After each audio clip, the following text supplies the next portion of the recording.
علی اور نبی کی اصل ایک ہے، 1,24,000 سے کم و بیش انبیاء و مرسلین، ان میں سے کوئی سرکار کا ہم اصل نہیں ہے، کوئی صحابی سرکار کا ہم اصل نہیں ہے، کوئی نبی ولی غوث قطب کلندر زمینی آسمانی کوئی فرشتہ سرکار کا ہم اصل نہیں ہے، صرف علی سرکار کا ہم اصل ہے۔ اب جس وقت دونوں ہم اصل ثابت ہوئے اس سے ایک نتیجہ برآمد ہوا کہ نہ ہوا کہ یہ سرکار کا فیضان ہے کہ آپ نے علی کے 2 بیٹوں کو اپنی طرف منسوب کیا، جس کا مقصد اہل علم کے نزدیک یہ ہے کہ اگر سرکار کی باقی اولادیوں کی بیٹیوں کی اولاد بھی ہوتی سید نہ ہوتی، سید ہونے کے لیے آل نبی اولاد علی۔ آپ نے دیکھا ہوگا آپ کے پنجابیوں کی بول چال میں یہ آل نبی اولاد علی ہے، یہ 2 فصلیں لگانے کا یہ مطلب ہے سمگلنگ کوئی نہ کر سکے، آل نبی نہیں ہوگا تو بھی سید نہیں ہوگا، اور اولاد علی نہیں ہوگا تو پھر سید نہیں ہوگا۔ اب اس جگہ جس وقت ہم آ کے پہنچے، اب ہمیں یہ سمجھ آنا چاہیے غوث ثقلین کی ایک اسپیشلٹی ہے جو کرامات میں کسی ولی کی نہیں۔ وہ کیا؟ محی الدین ابن عربی کے ابا جی آئے، انہوں نے کہا میرے گھر اولاد نہیں ہے۔ آپ نے کہا میں نے لوح محفوظ پر بھی دیکھا تھا یہ مقدر میں اولاد نہیں ہے۔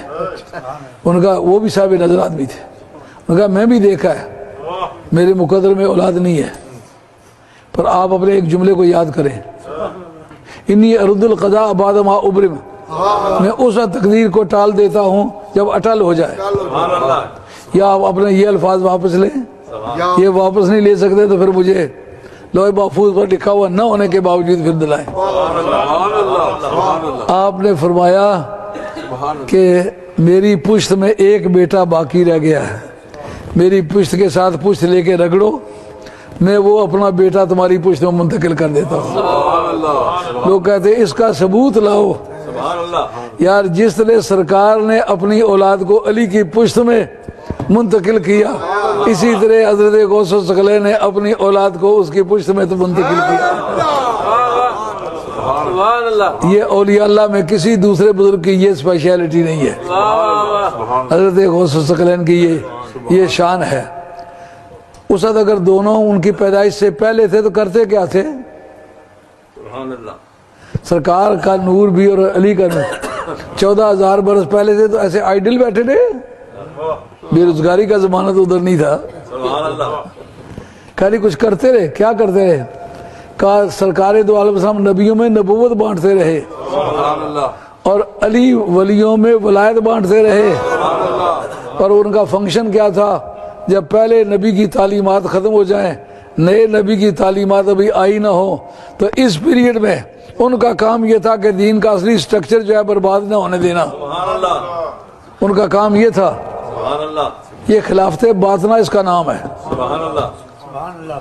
اور جن کو سید کہتے ہیں نا، ان کی ماں کے بارے میں علامہ ابن عابدین شامی نے، شامی شریف لکھنے والے نے 12 رسالے لکھے، ان میں رسالہ نمبر 2 کے اندر آپ نے لکھا ہے کہ اس کا پہلا کتب امت مسلمہ کا کتب کا کردار کیا ہوتا ہے۔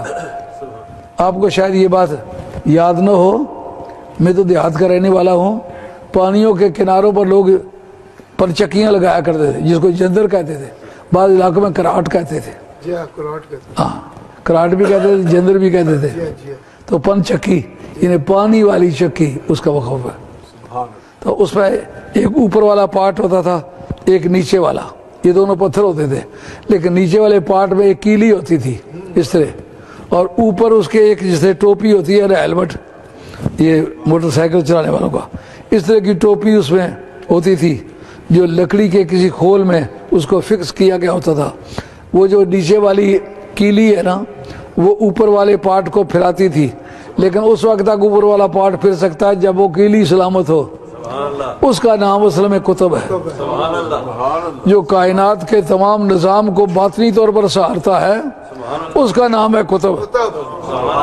تو ابن عابدین شامی نے اس اپنے رسالے کے اندر لکھا کہ پہلا کتب امت محمدیہ کا خاتون جنت ہے۔ اس کا مطلب یہ ہے جن کو علی اور فاطمہ کہتے ہیں وہ محض اعزازی قسم کی پوسٹیں نہیں ہیں۔ علی جو ہیں یہ خلیفہ باطن ہے۔ خلافت باطنیہ کب شروع ہوئی ہے؟ کہ جب سے لے کر نبوت شروع ہوئی ہے۔ نبوت تو سرکار سے شروع ہوئی ہے کہ نور اکٹھا تھا، پھر خلافت بھی وہیں سے شروع ہوئی ہے۔ خلافت ظاہریہ کب شروع ہوئی ہے؟ حضرت ابوبکر صدیق رضی اللہ عنہ کے ذات پاک سے شروع ہوئی ہے، امام حسن پر ختم ہوئی ہے، پر آگے قیامت تک تو وہ جاری نہیں۔ اس کا آخری جو خلیفہ سمجھا جاتا ہے وہ حضرت عمر بن عبدالعزیز مانا جاتا ہے۔ آخری جو ہوں گے امام مہدی ہوں گے، خلافت ظاہریہ اور باطنیہ دونوں جن کے پاس ہوں گی، جس طرح خلفائے راشدین میں خلافت ظاہریہ باطنیہ دونوں تھی۔ اب وہ کون ہے؟ وہ علی اور فاطمہ کی اولاد میں سے ہے۔ وہ جو سرکار نے فرمایا کہ میں تمہیں دو بلند پایا چیزیں چھوڑ کے جا رہا ہوں، اس کا مخاطب کون تھا؟